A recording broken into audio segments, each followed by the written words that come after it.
the closing lineups, the small lineups. What do you think about them? You don't want to discuss Boogie to the Warriors for the 10,000th time? Nah, I mean, what is there? Trace, I want to see what Trace has in him before we go down the buyout or free agency route. Like, let's see what the roster is that you constructed. Give it a couple of months before we panic. Yeah, I'm not. Can we, like, they're doing good things. Are you not seeing promise from the young player? Yeah, TJD is going to play a little bit. Yeah, Sarge I like is different. him. Looney, and think about how they won their championships. Yeah, exactly. How they win their championships. Now, you could say, man, the game has passed them by. It's a new game. It's a new league. It's a new NBA. Okay, I'm here to entertain that. How is I don't know how Boogie is guarding Chet. Yeah, Boogie. For example. Well, when Boogie got here, just think about that Clippers series. Boogie went into the game in that series, and the Clippers right away, 1-5 pick and roll. Get Boogie, get the switch on the Boogie, and let's dance. Mm-hmm. And it usually worked out for the Clippers. Okay? So Boogie, I like Boogie. I like him as a person. I like him as a player. Those injuries took their toll on him. I don't think he's got that in him anymore. Like, who's he guarding? Is he going to guard Jokic? No. Is he going to guard Anthony Davis? No. So let's move off of Boogie. Let's move off of Dwight Howard. Do they need some size down the stretch? I do think at times they're a little too small with Chris Paul, Klay Thompson, Steph Curry, because at this stage, the Warriors are the third oldest team in the league. Third oldest team in the league, all right? They're going to have a problem with speed at some points, and that's what they had last night. They had a problem with Darius Garland and Donovan Mitchell's speed. So, if anything, I think they need to get a little more athletic, not bigger. So then let's go through process of elimination. They've written out a variety of closing lineups, and even within games that they've won, they've tinkered with who's on the floor based on possessions, situations.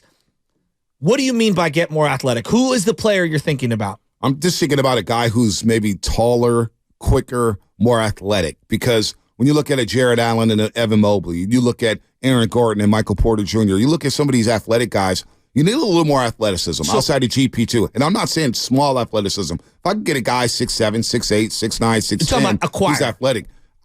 Whoever it is, that's what they need. I'm not trying to trade anybody. No, I thought you meant an internal solution. Yeah, maybe. I don't know if they have it that internally. Okay. I don't know if they have it. Could Kuminga maybe be that? Or Kuminga maybe. It feels like they're trusting him more and more to play through mistakes.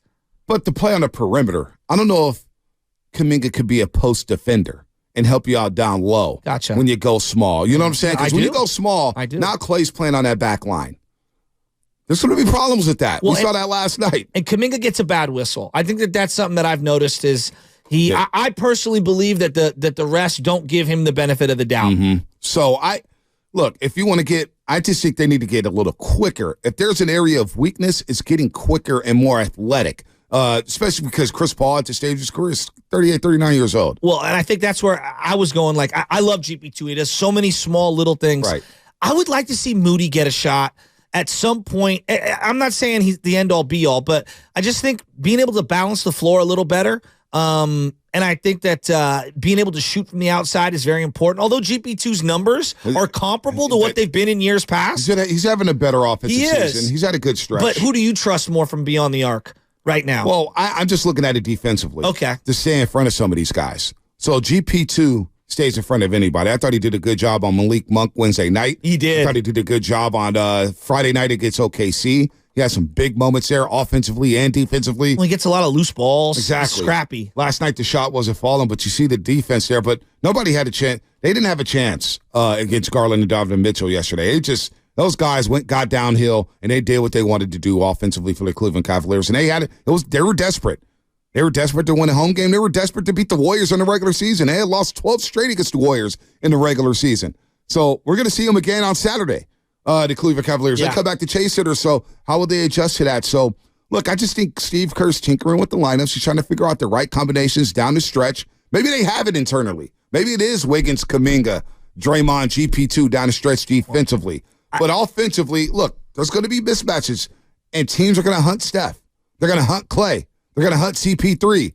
So that's just something you're going to have to live with here down the stretch, especially early on. We're going to figure this thing out. Well, I think they are going to have to figure it out. I'm just looking at it like holistically, right? When you step back, Klay Thompson, I'm writing this down so that we can get on the same page. Klay Thompson, Draymond Green, okay, and Wiggins. These were the three guys that you had locked in, heavy minutes, the team revolves around them, and then you've got Moody underneath, you got Kuminga, and then you got GP2, right? And GP2's at a different point in his career than the other two. I just don't see and I don't want to get too ahead of myself. I think you need all these guys. I just don't see how all 6 of these guys are going to be humming simultaneously, right? And so I think there's going to be some give and take as the season progresses where, hey, tonight it's Clay and Dre, and Wiggins is the odd man out. And one of these other youngsters is going to have to step up, be GP2, Kuminga, or Moody. Hey, it's Dre and Wiggins, and Clay might take a backseat, or Clay and Wiggins, and Dre takes a backseat, and one of these other guys. I think you're going to have to implement the combination of Moody, Kuminga, GP2. One of them is going to take the spot of one of those other 3. And maybe it's CP. Maybe CP's the guy that takes the backseat. Listen, it's a game-by-game situation. Yeah, it's a game-by-game situation here. They're going to play the flow. Like, there is something to playing 8 games in 8 different cities. In 8, think about that. You go on the road to Sacramento, then you go to Houston, then you go to New Orleans, then you come back to Chase Center Wednesday night, then you go to OKC, then you're in Cleveland, then you're in Detroit, then you're in Denver. That's 8 games in 8 different cities. It is. So at some point, it's going to catch up to you. So for them to be able to stabilize the season so far, that's a lot. Well, I want to win tonight. I think tonight, if you can win tonight, and then you've got a little day off, and obviously when you're traveling back, and then they get Denver, and then Cleveland again. So I would like to get this Detroit win. A, to get that 5th road win, and then B, to feel good before the Denver game. Right. So think about that. That's 8 different games in 8 cities in about 10, 11 days. It's a lot. That's a lot. And Cleveland just looked a lot faster yesterday, a lot quicker. There were some made baskets by the Golden State Warriors, or Cleveland was on the other side getting layups. That just can't happen. Well, Cleveland looked very focused yesterday. I didn't know much about Cleveland for this year heading into the game, and just listening to Fitz kind of explain, they're searching for their first home win. They were 0-3. And it looked like, to me, a team that was on fire to try to get that home win. And I think too often we focus on just what the Warriors are doing. We never give credit to the other team. And yeah, they executed. They out-hustled the Warriors. They were good. They were really good yesterday.